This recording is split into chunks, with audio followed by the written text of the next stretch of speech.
Good morning po sa inyo mga sir, mga ma'am. Si Sir Mon po ito. Ito po may estudyante po ngayon. Si Sir. Sir, pangalan? Jaime Capistrano. Taga saan si Sir Jaime? Marilao, Bulacan. Yan o. Sino shoutout ni Sir? Oy, shoutout. Shoutout sa mga kasama ko sa trabaho. Saan company ka Sir? Yun. Yan, Yun company. Yan, okay. Yan lang Sir. Sige, magmamani na to Sir. Ayan na po si Sir Jaime. Si Sir mag-additional din to ng code 8. So ang lisensya niya 123 na po. Kailangan sa company niya.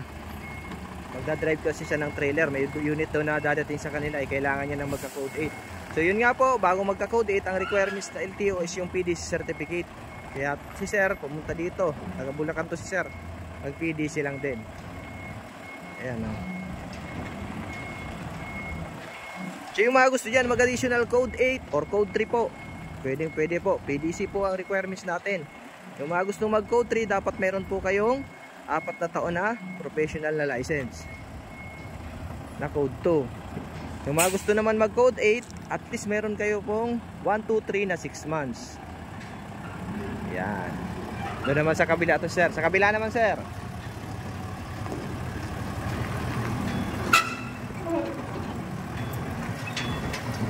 So shoutout dyan sa aking mga estudyante at followers na patuloy na sumusuporta sa aking page. Maraming salamat po sa inyo mga Sir.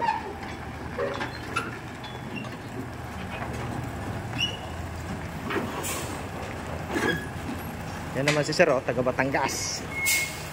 Code 8 din yun si Sir. Ayan na.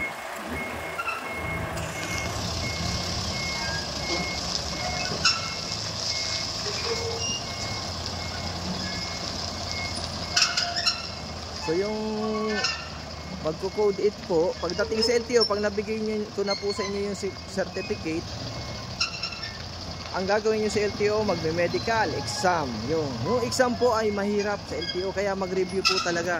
Ina-advise ko sa mga estudyante ko lagi na mag-review dahil mahirap po talaga yung exam. Yun, ayos oh. Sok pa.